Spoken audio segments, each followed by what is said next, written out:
Item number 21, discussion on the union budget. Shri Arun Bharti.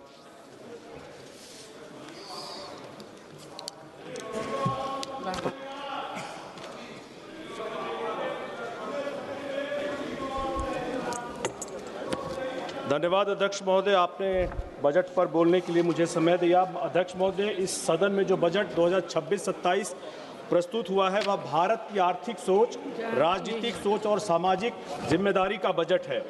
मैं अपनी party लोक जनशक्ति party Ramvilas और हमारे नेता चिराग पासवान जी की तरफ से, बिहार की जनता की तरफ से इस बजट का समर्थन करते हुए कुछ मौलिक तर्क रखना चाहता हूं। अध्यक्ष महोदय, मैं बिहार से आता हूं और आज के इस बजट को समझने के लिए आज़ादी के बाद के बिहार के इतिहास को समझना बेहद जरूरी है।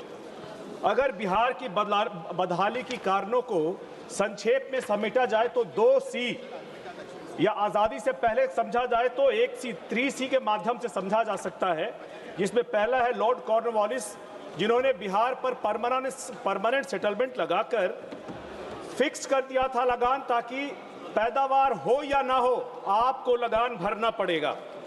दूसरा, कांग्रेस 1 अप्रैल 1952 में कांग्रेस ले आई थी फ्रेट इक्वलाइजेशन पॉलिसी, और यह पॉलिसी बिहार और बिहार जैसे राज्यों से उनका औद्योगिक भविष्य छीन लिया गया था। इक्वलाइजेशन के नाम पर बिहार जैसे राज्यों के साथ मार्जिनलाइजेशन, डिस्क्रिमिनेशन और एक्सप्लॉयटेशन किया गया था। लोहा हमारे यहां से निकला, कोयला हमारे यहां से निकला, लेकिन फैक्ट्रियां हमसे दूर कर दी गई थी। अध्यक्ष महोदय, सदन में 2 भारत की चर्चा हम लोगों ने सुनी है। बिहार भी इस 2 भारत की चर्चा का विषय है। I come from 2 Indias where the mineral resources of a leading state after independence, my state Bihar, was taken away in the name of development. Its comparative advantage was deliberately destroyed, and the same state was branded as backward, while its migrant laborers were humiliated and persecuted. हमारा था, लेकिन फैक्ट्रियां किसी और राज्य की थी। हमसे हमारा कंपैरेटिव एडवांटेज छीन लिया गया, और सिर्फ मैं नहीं बोल रहा हूं, अंतरराष्ट्रीय विशेषज्ञ बोलते हैं। जॉन हॉपकिंस के वहां के वो प्रोफेसर बोलते हैं देवेश कपूर, वहां से यूनिवर्सिटी ऑफ नॉटर डेम के प्रोफेसर बोलते हैं देवेश कपूर, वहां से यूनिवर्सिटी ऑफ नॉटर डेम के शोधकर्ता बोलते हैं, और भारत के पूर्व राष्ट्रपति प्रणब मुखर्जी जी ने भी कहा था मार्च 2017 में कि बिहार को अगर किसी ने सबसे ज्यादा बर्बाद किया है तो कांग्रेस सरकार की फ्रेट इक्वलाइजेशन पॉलिसी ने बर्बाद किया है। अध्यक्ष महोदय, आज उसी बजट, उसी मानसिकता से एक निर्णायक विच्छेद करता है। जब केंद्र सरकार कैपिटल एक्सपेंडिचर 12 लाख करोड़ की लाती है तो बिहार को भी उसका हिस्सा मिलता है।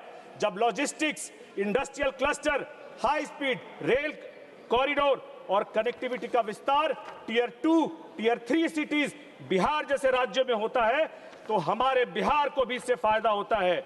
यह केवल विकास का नहीं, इतिहास की मरम्मत का भी बजट है। अध्यक्ष महोदय, मध्यम वर्ग इस देश का सबसे शांत लेकिन सबसे जिम्मेदार ताकत है। मैं कहना चाहता हूं कि जब विपक्ष पूछता है कि मध्यम वर्ग को क्या मिला, तो इस मध्यम वर्ग को अध्यक्ष महोदय हर साल टैक्स में बदलाव नहीं, बल्कि उससे स्थिरता और भरोसा चाहिए।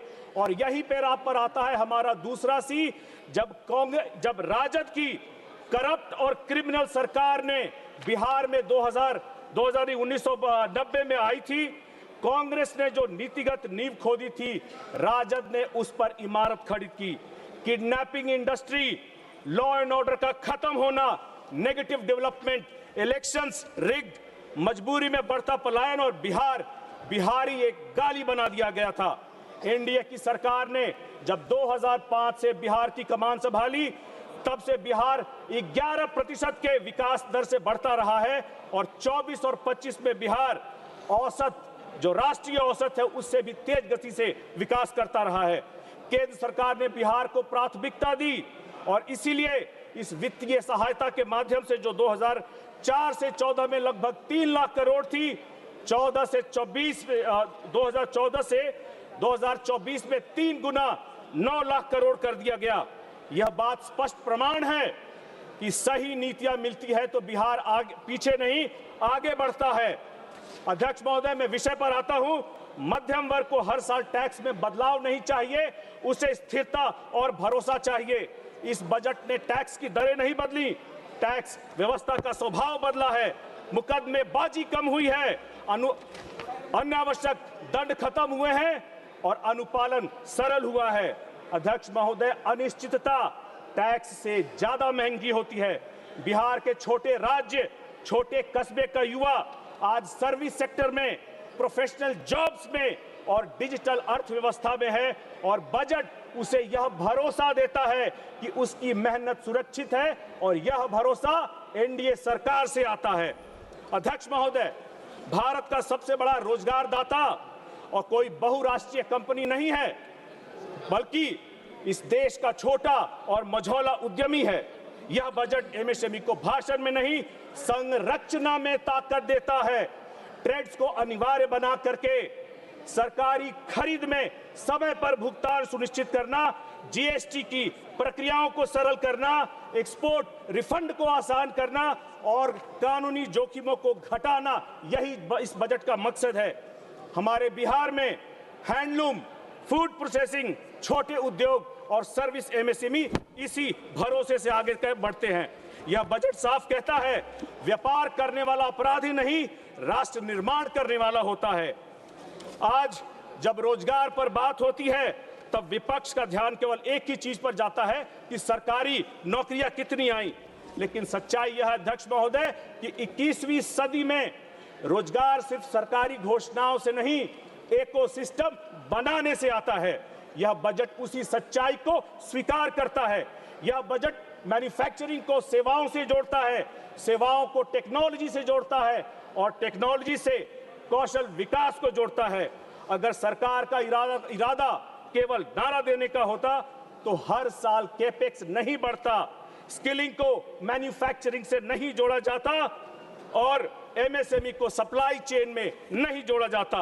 अध्यक्ष महोदय, मैं अपने नेता चिराग पासवान जी और अपनी पार्टी लोक जनशक्ति पार्टी रामविलास की तरफ से बिहार की समस्त जनता की ओर से इस दूरदर्शी और समावेशी बजट का पूर्ण समर्थन करता हूं। यह बजट भारत के नए संकल्पों की नींव है। यह बजट 2047 के विकसित भारत की उड़ान का रनवे है। और अंत में अध्यक्ष महोदय, मैं अपनी बात एक शेर के माध्यम से समाप्त करना चाहूंगा। जिसे तुम कहते थे बीमारू, वो आज देश की शान बन रहा है। जो कल तक था हाशिए पर आपके फ्रेट इक्वलाइजेशन पॉलिसी की वजह से, आज वो हिंदुस्तान की पहचान बन रहा है। तुम ढूंढते रहे कमियां, तुम्हारी नफरत की दुकानों में मेरा बिहार अब नए भारत का स्वाभिमान बन रहा है, स्वाभिमान बन रहा है। धन्यवाद अध्यक्ष महोदय। जय हिंद, जय बिहार, जय लोक जनशक्ति पार्टी रामविलास, जय रामविलास पासवान। ईश्वर उनकी आत्मा को शांति दे।